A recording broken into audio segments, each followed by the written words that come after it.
Hello friends, ഞങ്ങളുടെ നാട്ടിലെ ഈ വണ്ടികളൊക്കെ കാണുമ്പോൾ പലരും എന്നോട് ചോദിക്കാറുണ്ട്, ഇതൊക്കെ നിങ്ങളുടെ അല്ലേ എന്ന്.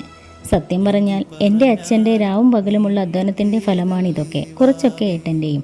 ഞങ്ങൾ കുട്ടികളായിരുന്നപ്പോൾ അച്ഛൻ നാഷണൽ പെർമിറ്റ് ലോറിയിലെ ഡ്രൈവറായിരുന്നു.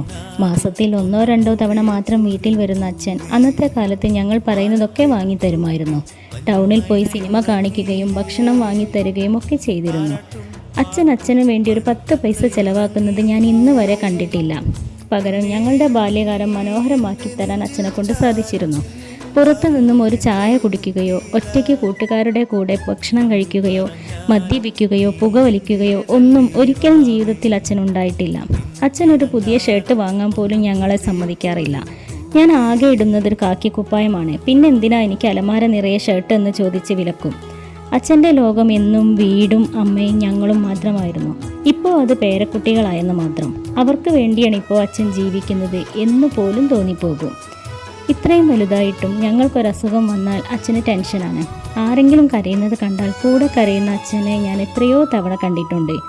അമ്മമാരുടെ സ്നേഹത്തെപ്പറ്റി മാത്രമേ നമ്മൾ പറയാറുള്ളൂ. അച്ഛന്മാരുടെ കരുതലിനെ പറ്റി ആരും പറയാറില്ല. അച്ഛൻ അമ്മയെ നോക്കുന്നത് കണ്ടിട്ട് ഞങ്ങൾ മക്കൾ പോലും അസൂയപ്പെടാറുണ്ട്. അച്ഛൻ എല്ലാവരോടും സ്നേഹം മാത്രമേ ഉള്ളൂ. ഇങ്ങനൊരു അച്ഛൻ്റെ മക്കളായി ജനിച്ചതാണ് ഞങ്ങളുടെ ഭാഗ്യമെന്ന് ഞങ്ങൾ തന്നെ പറയാറുണ്ട്. ഇന്ന് തന്നെ എല്ലാവരും നിങ്ങളുടെ അച്ഛന്മാരുടെ കൂടെ കുറച്ച് സമയം സന്തോഷത്തോടെ സംസാരിച്ചിരിക്കാൻ സമയം കണ്ടെത്തണം. അവരത് ആഗ്രഹിക്കുന്നുണ്ടായിരിക്കും. പ്രത്യേകിച്ച് ആൺകുട്ടികളോടാണ് കേട്ടോ. ഒരു പക്ഷേ പിന്നീട് ഒരു വിഷമം വേണ്ടല്ലോ. ജീവിതം നമുക്ക് പ്രവചിക്കാനാവില്ല. എല്ലാ അച്ഛന്മാർക്കും ദീർഘായുസ്സുണ്ടാവട്ടെ. അപ്പോൾ കാണാം. ബായ്.